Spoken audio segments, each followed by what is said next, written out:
toutes et à tous, ici Abyss Media, on se retrouve dans un tout nouveau format aujourd'hui, et pour l'inaugurer, nous accueillons un artiste que j'aime particulièrement, il s'agit de Yume. Bonjour. Merci beaucoup d'avoir accepté l'invitation déjà pour cette première, comment vas-tu? Bon, ça va super, merci beaucoup de m'accueillir à Abyss Media, ça me fait très plaisir de faire la première interview finalement de ton projet. Alors pour commencer, est-ce que tu veux te présenter pour ceux qui ne te connaissent pas? Qui es-tu? D'où viens-tu?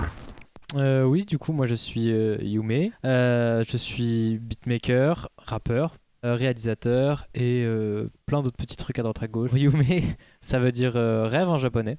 C'est tatoué juste ici d'ailleurs. Voilà. Je voulais avoir cette idée du rêve parce que pour moi c'est vraiment tout un ensemble d'idées qui est super intéressant à retranscrire et surtout que je veux partager à quiconque qui m'écoute ou qui me regarde.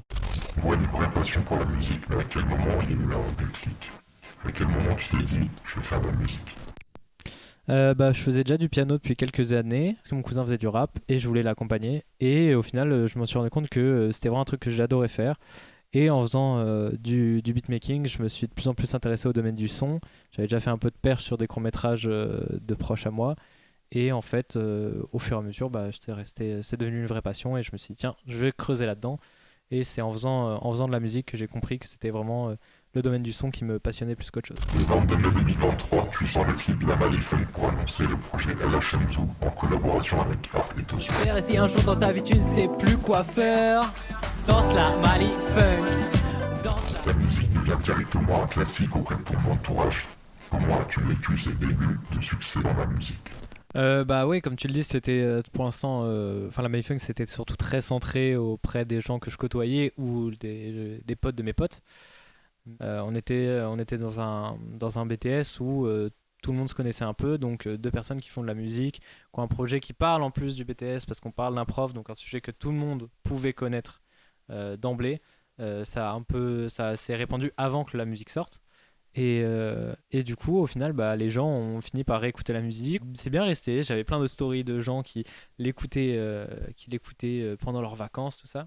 Et donc, c'est vrai que c'est un sentiment assez étrange quand tu fais un morceau dans ta chambre en train de t'enregistrer dans un placard et que quelques mois après, t'as à peu près 50-60 personnes qui chantent les paroles avec toi. Tu fais waouh! Suite au petit succès de ce premier projet, vous décidez de sortir un deuxième album qui s'appelle Paradox Technique, sorti le 17 mai 2024. Nous sommes les rois, les vainqueurs des batailles. Double cup, mais je ligne pas, j'esprit de gobelet, je suis grave un golemon.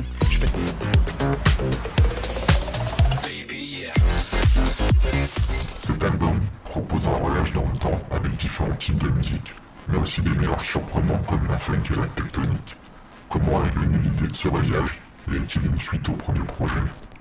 Quand on a eu l'idée, déjà dès qu'on avait terminé la Shamzo, on savait qu'on enchaînait sur une deuxième année, on allait être tous les trois ensemble, on savait qu'on voulait faire un deuxième projet. Après, par contre, le concept de paradoxe technique de voyage dans le temps, lui pour le coup, il s'est fait vraiment. On l'a vraiment eu l'idée sur le tard. Si on reliait un peu, on avait remarqué que Welcome Back, on avait choisi des sonorités un peu égyptiennes. C'était pas forcément volontaire à la base parce qu'on voulait plus se rapprocher du style de rap de 50 Cent et tout, avec des sonorités qui pouvaient plus se retranscrire dans ce style de rap. Et au final, on s'est dit, mais regarde, il y a un peu de chaque décennie qui se découpe. Il y avait de la trap à la Caris pour les années 2010, de la Jersey pour les années 2020. Donc on a eu cette idée de voyage dans le temps puisque ça a remonté ça. Ça nous a permis aussi de trouver un ordre dans les morceaux.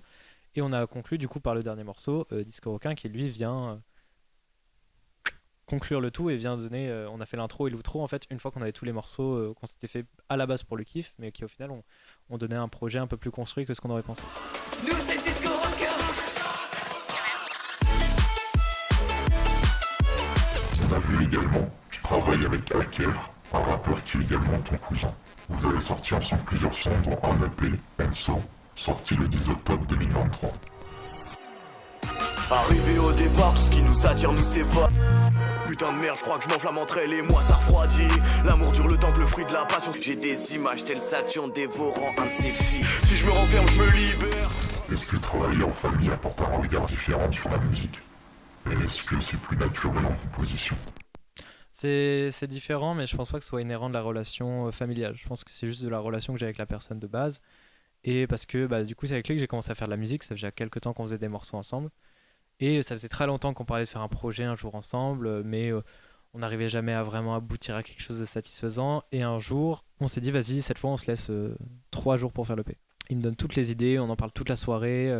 On arrive à ce concept de. Il avait déjà couché des idées sur papier, un peu en mode ouais, je veux travailler le concept de Enso, de cercle, de boucle, tout ça. On établit un peu tout l'aspect artistique de ça. Et ensuite, dans les jours qui suivent, ça a découlé assez rapidement, finalement, ce projet. Puisque ça faisait déjà des années qu'on travaillait ensemble. Et puis, parce qu'on savait comment bosser. Je faisais la base de prod. Ensuite, il écrivait son texte. J'enregistrais, je réadaptais la prod. Puis voilà, on a enchaîné les 4 morceaux comme ça. Comme ça. Tu as aussi publié un projet solo qui s'appelle Diaphane, sorti le 24 juin 2023.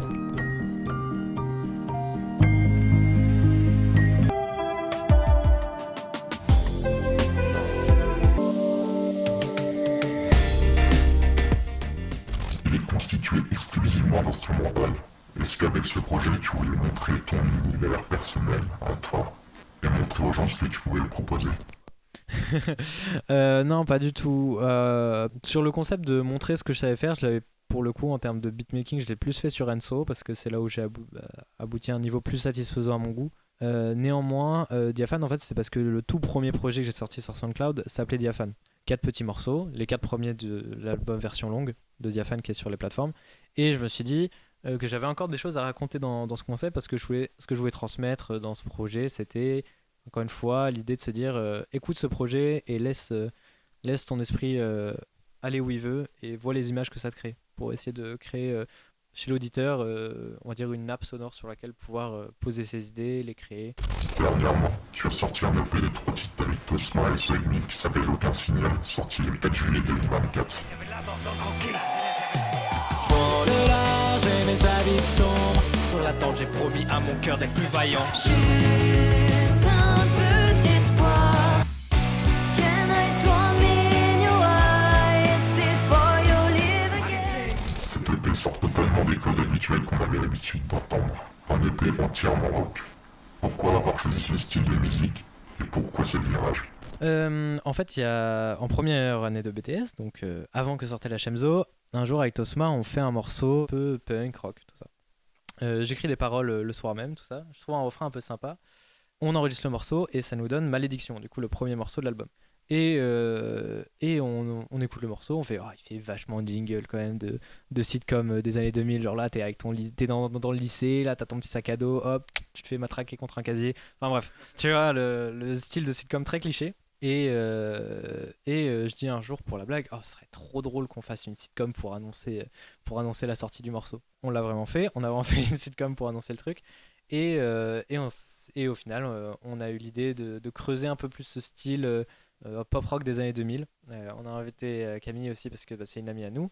Donc on l'a incrusté sur les 2 autres morceaux après. Et au final, on a construit tout le projet dans sa globalité avec elle. Donc c'était vraiment un projet à 3. Sur même l'idée de Rocker on the Clock qui était du coup le court-métrage pour l'annoncer. On l'a fait à 3 aussi. Et on a ensuite établi le fait que 3 morceaux, ça pouvait se mélanger. Donc il y avait souvent le thème de la solitude, le thème de l'envie de partir, le thème de l'amour. Hop, on a tout mélangé. Et au final, les 3 morceaux, c'est que des mélanges différents de ces 3 thèmes qu'on a établis. En tout cas, c'est très réussi et hâte d'entendre la suite. Est-ce qu'il y a d'autres projets prévus pour bientôt? Ça, c'est en discussion parce que là, nos vies ont beaucoup changé. Le contexte n'est plus le même qu'avant. On n'est plus dans la même ville avec Tosma. On va forcément refaire des choses. On a déjà quelques pistes de réflexion.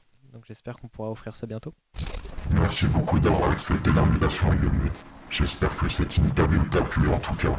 Ça a permis d'en apprendre plus sur toi. J'espère qu'on entendra bientôt tes sons sur les plateformes. Merci à toi pour l'invitation.